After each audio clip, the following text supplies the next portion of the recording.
Hello friends, welcome to Riyaz classes. आज के session में हम टॉपिक पढ़ेंगे डायमेंशंस ऑफ सोशल रिस्पॉन्सिबिलिटीज।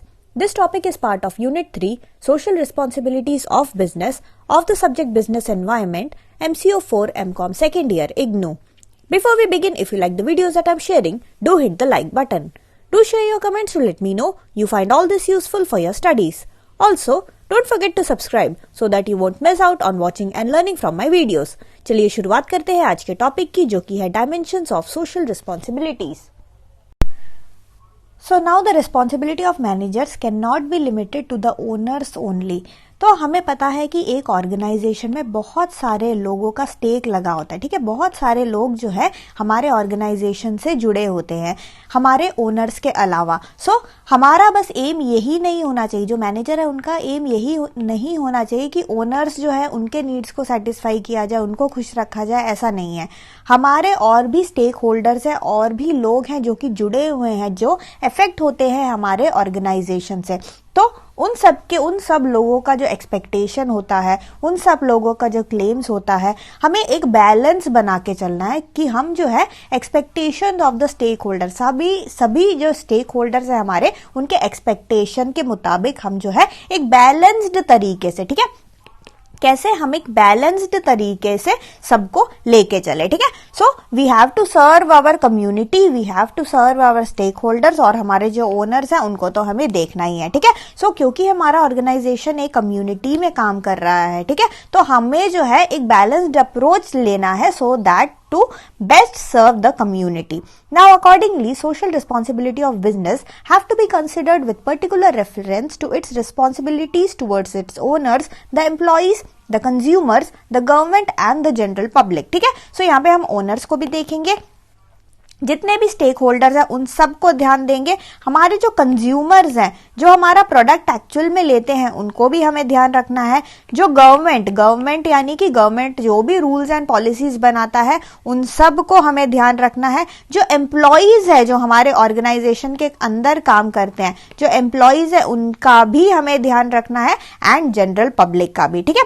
सो यहाँ पे हम डायमेंशंस ऑफ सोशल रिस्पॉन्सिबिलिटीज पढ़ेंगे, जिसमें हम देखेंगे कि कौन कौन से ऐसे लोग हैं जिनका स्टेक है, कौन कौन से ऐसे लोग हैं जो इफेक्ट होते हैं हमारे ऑर्गेनाइजेशन से, और हम किस तरीके से हम जो है हमारा ऑर्गेनाइजेशन अपनी सोशल रिस्पॉन्सिबिलिटीज को बैलेंस्ड अप्रोच में, बैलेंस्ड तरीके से वो किस तरीके से फुलफिल कर सकता है। So we will study about the responsibility of our organization towards its stakeholders, towards its employees, consumers, government and towards the community and public.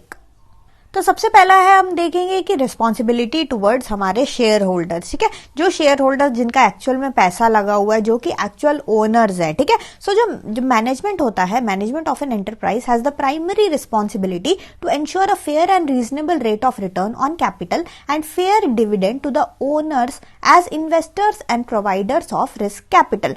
सो हमारा ओनर, हमारा ये जो शेयर होल्डर है, ये हमारा प्रोवाइडर है, ठीक है। ये हमारा क्या प्रोवाइडर है, ये हमको कैपिटल देता है, ये हमको फाइनेंस, जो पैसा है वो हमको देता है।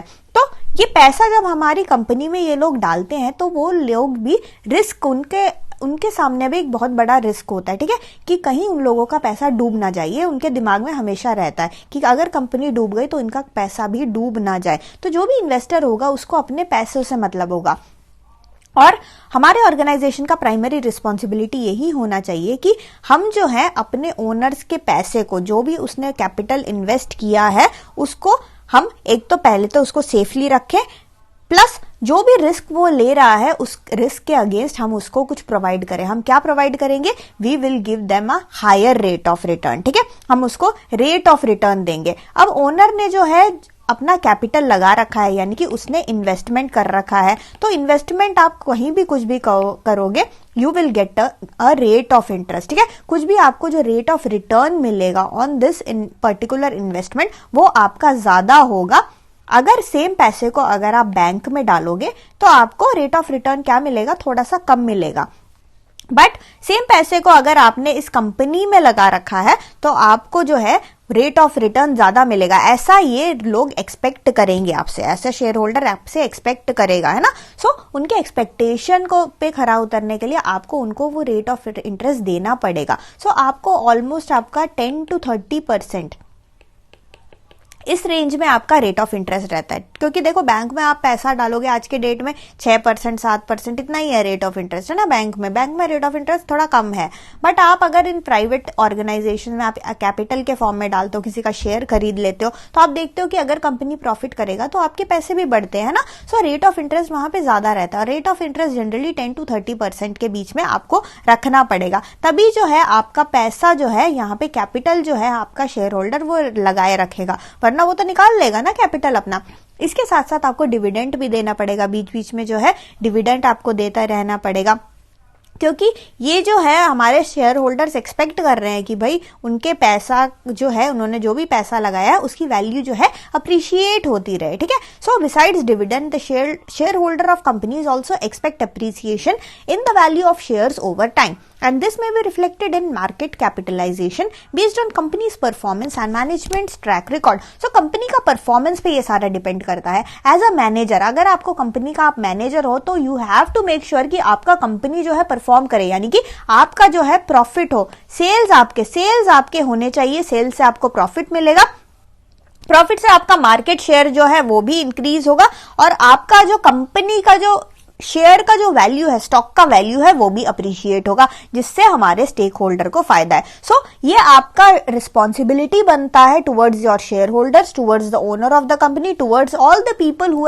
Have invested money in your company, ठीक है। जिन्होंने भी पैसा डाल के उन्होंने अपना बहुत बड़ा रिस्क लिया है, ठीक है। अगर वो 1 करोड़ डालते हैं या 50 लाख डालते हैं, इतना बड़ा अमाउंट का वो रिस्क ले रहे हैं, ठीक है, आपकी कंपनी में। So you have to make sure कि आप जो है उनके रिस्क का जो है उनको कुछ ना कुछ फायदा दे, ठीक है, in terms of rate of return on capital and dividend. So this is your primary responsibility. बाकी सबको साइड में रखो, प्राइमरी रिस्पॉन्सिबिलिटी आपका यहाँ पे इन शेयर होल्डर्स के लिए बनता है, क्योंकि इन्होंने ही आपका पैसा लगाया है, ओरिजिनल कैपिटल जो है इन्हीं लोगों ने लगाया है। जो सेकंड है that is responsibilities towards employees, ठीक है। सो पहले में आपने ये देख लिया कि आप जिन लोगों ने आपके ऑर्गेनाइजेशन में कैपिटल लगाया है उनको आप रेट ऑफ रिटर्न ढंग से दो। सेकंड, जो ऑर्गेनाइजेशन में आपके जो एम्प्लॉइज काम करते हैं, ठीक है, जिन लोगों के कारण जो काम होता है, जो प्रोडक्ट, जो प्रॉफिट हो रहा है, जो काम हो रहा है, वो इन्हीं लोगों के कारण हो रहा है, and these are all the employees. तो आपका कुछ ना कुछ एम्प्लॉइज के लिए भी रिस्पॉन्सिबिलिटी बनता है। बहुत पहले टाइम में अगर इंडस्ट्रियलाइजेशन उन सब टाइम की बात करें तो वहां पे मास्टर सर्वेंट रिलेशनशिप होता था, बट आजकल नहीं है, ठीक है। आजकल के जमाने में the nature of employer employ relationship has undergone a sea change over time. Master servant relationship ये सब टाइम निकल गया, अब हमारा सुपरवाइजर सबॉर्डिनेट रिलेशनशिप रहता है, ठीक है। सो न्यू ओरिएंटेशन में न्यू रिलेशनशिप आपका कैसा रहेगा आपके सबॉर्डिनेट के साथ, सुपरवाइजर और सबॉर्डिनेट का रिलेशन। जो मैनेजर होगा he will be your supervisor, जो आपके अंडर काम करेंगे वो आपके नौकर नहीं है, ठीक है, वो आपके सबॉर्डिनेट हैं, जिनको आप क्या कर रहे हो, जिनको आप सैलरी दे रहे हो, जिनको आप वेजेस दे रहे हो, ठीक है। सो यहाँ पे फेयर वेजेस की बात आती है। फेयर वेजेस क्या, अगर हम इंडिया में बात करें, इंडिया की बात करें, इंडिया में fair wage fixation is governed by well defined concept of minimum wages, fair wages and living wages, ठीक है। Now the lower limit of fair wages is the minimum wage, which is upper limit, while its upper limit may be based on the capacity of industry to pay. So fair wages में 3 चीजें आती हैं mainly. सबसे पहला जो चीज आता है वो होता है आपका मिनिमम वेजेस, ठीक है।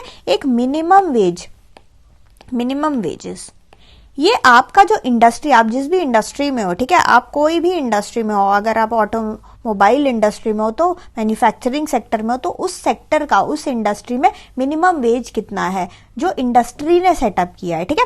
सो वो इंडस्ट्री ने फॉर एग्जांपल कुछ भी, कोई भी अमाउंट ले लो आप, जैसे 1000 रुपीज पर डे का, ठीक है, 1000 रुपीज पर डे, यानी कि आपको 1000 रुपीज पर डे आपके एम्प्लॉय को देना ही पड़ेगा, ठीक है। This is will be your minimum wage, और आपका सैलरी भी होगा उसी पे बेस्ड होगा, ठीक है। अगर आपने 500 रुपए पर डे जो है अगर आपका इंडस्ट्री में चल रहा है, सो ये आपको मिनिमम उस काम के लिए, उस पोजीशन के लिए आपको 500 रुपए पर डे देना ही पड़ेगा, क्योंकि इंडस्ट्री में ये चल रहा है।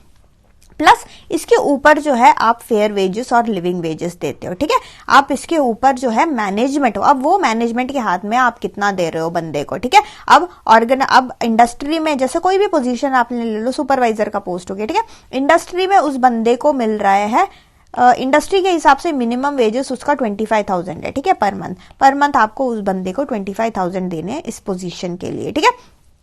बट आपके मैनेजमेंट के अब ये डिस्क्रेशन है कि आपका मैनेजमेंट 25,000 ही देता है या उसको बढ़ा के 30,000 देता है या 35,000 देता है, वो आपके मैनेजमेंट पे डिपेंड करेगा। अब मैनेजमेंट क्या करेगा, मैनेजमेंट कुछ चीजों को कंसिडर करेगा, वो देखेगा कि प्रोडक्टिविटी ऑफ लेबर कितना है, prevailing rate of wages in the same level, the level of national income and its distribution, the place of the industry in the national economy, ये सबको देख के इन सबको एनालिसिस करके हमारा मैनेजमेंट जो है डिसाइड करता है कि हम एम्प्लॉय को कितना सैलरी दें, ठीक है।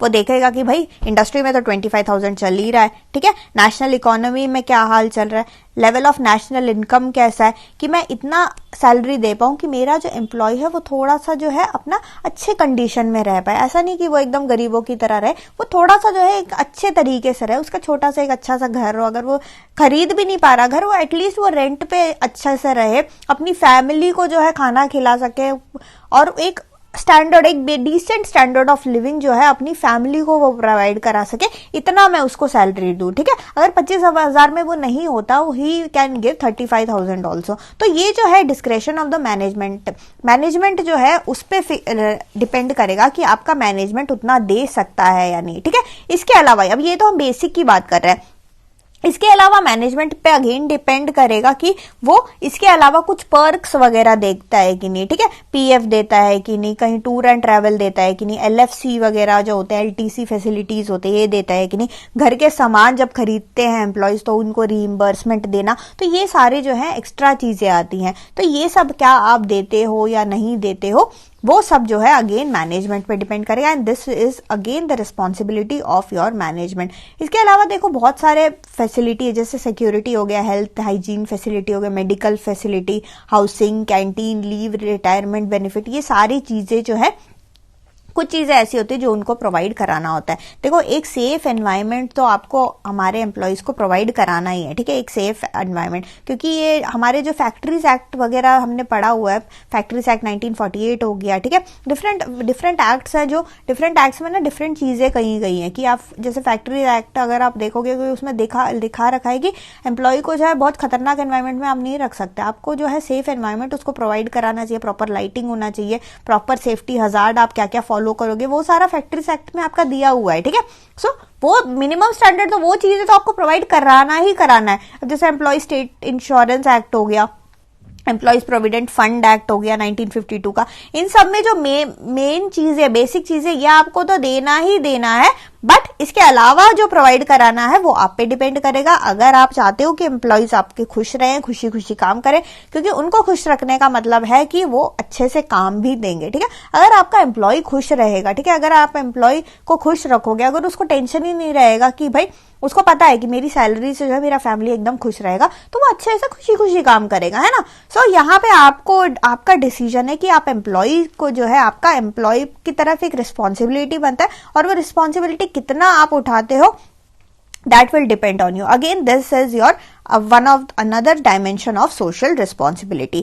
इसके बाद हमारा जो नेक्स्ट डायमेंशन आता है वो है हमारे कंज्यूमर के लिए, ठीक है। अब कंज्यूमर के लिए भी हमारे पास कुछ ना कुछ रहता है रिस्पॉन्सिबिलिटी। क्या? सबसे पहला रहता है कस्टमर सेटिस्फैक्शन, ठीक है। कस्टमर सेटिस्फैक्शन मतलब कि आप जो भी प्रोडक्ट बना रहे हो हमारे कस्टमर के नीड के हिसाब से होना चाहिए, ठीक है, तभी कस्टमर सेटिस्फाई होगा। अगर कस्टमर का कोई नीड है, ठीक है, अगर कोई नीड है उसका और उस नीड को फुलफिल करता हुआ आप प्रोडक्ट बना रहे हो तो कस्टमर उस प्रोडक्ट को लेगा, अगर उसका नीड फुलफिल होगा तो वो सेटिस्फाई भी रहेगा। बेसिक जो हमारा कंज्यूमर के लिए यही रहता है कि हम कंज्यूमर को क्या करें, कंज्यूमर को सेटिस्फाई करें। सेकेंड है कि मिसलीडिंग एडवर्टाइजमेंट हम कभी ना करें, ठीक है, क्योंकि ऑर्गेनाइजेशन क्या होता है, कभी कभी ना अपना बस सेल बढ़ाने के लिए, उनको तो देखो at the end of the day उन्हें पैसों से मतलब है, प्रॉफिट कमाना है ना, तो वो कभी कभी जो है मिसलीडिंग एडवर्टाइजमेंट वगैरह कर देते हैं, मतलब फॉल्स क्लेम वगैरह करते हैं कि हमारे इस प्रोडक्ट को खरीदोगे तो ऐसा हो जाएगा, बहुत अच्छा होगा, ये होगा, वो होगा, तो वो झूठे क्लेम्स वगैरह करने लगते हैं जो कि मिसलीडिंग होता है, मिसलीडिंग एड्स होता है, फॉल्स एडवर्टाइजिंग होता है, होर्डिंग करने के लिए, प्रॉफिट कमाने के लिए वो ये सब करते हैं, जबकि ये सब ना करें। It is expected that management should not do all this hoarding and profiteering और क्रिएटिंग आर्टिफिशियल स्केर्सिटी या फॉल्स एंड मिसलीडिंग एड्स ऐसे वगैरह ना करें, ठीक है। हम ये ताकि जो हमारा कस्टमर है उसको किसी भी तरीके से मिसलीड ना किया जाए। हमारे कस्टमर को प्रोटेक्ट करने के लिए कंज्यूमर प्रोटेक्शन एक्ट भी है 1986 का। वी शुड मेक श्योर कि हम जो है फेयर ट्रेड प्रैक्टिसेस को फॉलो करें। जो भी कस्टमर का, अगर इस एक्ट के अंदर कोई भी कस्टमर जो है कस्टमर प्रोटेक्टेड है, ठीक है, अगर उस आपके प्रोडक्ट को यूज करके उसको कोई हार्म होता है तो वो जो है वो ग्रीवेंस कर सकता है, वो कंप्लेंट मैकेनिज्म कर सकता है, and you have to make sure कि उसका कंप्लेंट जो है वो ठीक से निपट जाए, ठीक है। सो आपको यहाँ पे जो है कस्टमर को जो है मिसलीड नहीं करना है। कस्टमर को आपके प्रोडक्ट जो है ऐसा भी नहीं होना चाहिए कि कस्टमर को हमारे हार्म कर रहा हो। सो सी ये सारी रिस्पॉन्सिबिलिटी आपकी बनती है टुवर्ड्स योर। नेक्स्ट हमारा गवर्नमेंट की तरफ भी कुछ ना कुछ रिस्पॉन्सिबिलिटी बनता है, ठीक है। गवर्नमेंट ने जो भी हमारे लॉज बनाए हैं, ठीक है, जो भी रूल्स बनाए हैं, डिफरेंट एक्ट्स वगैरह बना रखे हैं, we need to make sure कि हम इन सबको फॉलो करें, ठीक है। अगर नहीं फॉलो करेंगे तो भाई हमें क्या लगेगा, हम पे फाइन लगेगा, ठीक है। Again we should make sure कि हमारा सारा जो भी गवर्नमेंट ने रूल्स रेगुलेशन बनाए हैं, जैसे टैक्स वगैरह पे करना, वी शुड मेक श्योर कि हम टैक्सेस जो है टाइम पे करें। Being a law abiding citizen, company भी जो है कंपनी का जो बिजनेस अफेयर्स जो है it should be conducted by companies as law abiding citizens and taxes and other dues ought to be paid honestly as per rules, ठीक है। सो सारे रूल्स जो है गवर्नमेंट ने जो भी रूल्स बना रखे हैं उसके अंदर ही रह के हमको काम करना है। And we should never try to corrupt all these public servant, ठीक है। ये नहीं ऐसे कि भाई पैसा दे के काम करा लिया, ऐसा नहीं करना है कभी भी, ठीक है। हमें एक लॉ अबाइडिंग सिटीजन की तरह जो है हमको अपने ऑर्गेनाइजेशन को लेके जाना है। And finally we have responsibility towards the community and public, ठीक है। यहाँ पे आपका कॉर्पोरेट अकाउंटेबिलिटी आता है। कॉर्पोरेट अकाउंटेबिलिटी किसके लिए? Towards our society. The socially responsible role of management has been defined in terms of their policies with respect to environment protection, conservation of natural resources, less pollution, rural development, employment of the handicapped and weaker sections of the society, locating industry is in the backward areas, ठीक है। तो यहाँ पे जो है, यहाँ पे जो हमें क्या करना है, जिस सोसाइटी में, जिस एरिया में हम काम कर रहे हैं उस लोगों का भी जो है, उन लोगों का भी फायदा होना चाहिए, ठीक है। आपको पहले तो यहाँ पे जो भी लोग हैं, जहाँ पे जो भी एनवायरमेंट है, उन एनवायरमेंट को आपको खराब नहीं करना है। जिस भी एनवायरमेंट में आप काम कर रहे हो उस एनवायरमेंट को आप पोल्यूट नहीं करोगे, आप जो है उस एनवायरमेंट को प्रोटेक्ट करोगे। अगर आपने 2-4 पेड़ काटे भी हैं तो आप उसके बदले नए पौधे भी लगाओगे। आपको कंजर्वेशन करना पड़ेगा नेचुरल रिसोर्सेज का। पोल्यूशन जो है लेस क्रिएट करना पड़ेगा। रूरल डेवलपमेंट, जो रूरल एरियाज है उनकी डेवलपमेंट आपको करनी पड़ेगी। आप अपने ऑर्गेनाइजेशन में हैंडीकैप्ड, एक तो इन्हीं जो एरिया है इन्हीं लोगों के जो है, इन्हीं लोगों को थोड़ा सा रिजर्वेशन देके इन लोगों को आप जो है रिक्रूट भी कर सकते हो। प्लस जो हैंडीकैप्ड और weaker section of the society है उन लोगों को भी आप जो है रिक्रूटमेंट कर सकते हो इन योर ऑर्गेनाइजेशन। ऑल्सो आपका जो सोसाइटी है, आपका जो ऑर्गेनाइजेशन है, जो ऐसे जगह पे हो, ऐसे जगह पे उसकी स्थापना हो कि वो जो है रेसिडेंशियल एरिया से थोड़ा दूर रहे, ताकि ना कोई भी पोल्यूशन वगैरह है इन लोगों को ज्यादा पोल्यूट ना करे, ठीक है। तो डिफरेंट पोल्यूशन कंट्रोल बोर्ड्स वगैरह भी हैं, एनवायरमेंट प्रोटेक्शन एक्ट भी है 1986 का, देखो prevention of control of pollution act है। तो डिफरेंट एक्ट्स वगैरह है एनवायरमेंट प्रोटेक्शन के लिए, बहुत सारे एक्ट्स गवर्नमेंट ने हमारे ऑलरेडी बना रखे हैं। We as an organization we have this responsibility कि भाई लॉ तो ऑलरेडी बना हुआ है बट हमें उस लॉ को फॉलो करना है, ठीक है। So that is our responsibility ultimately to follow all these laws that is made by our government, so ठीक है। so these are the dimensions of social responsibilities। हमारा responsibility आता है towards our owners, towards our shareholders, towards our employees, towards our consumers, towards the government and towards the community and public at large. So that's it for this session. Thank you so much for watching. Like, share and subscribe to Riya's classes. Thank you and bye bye.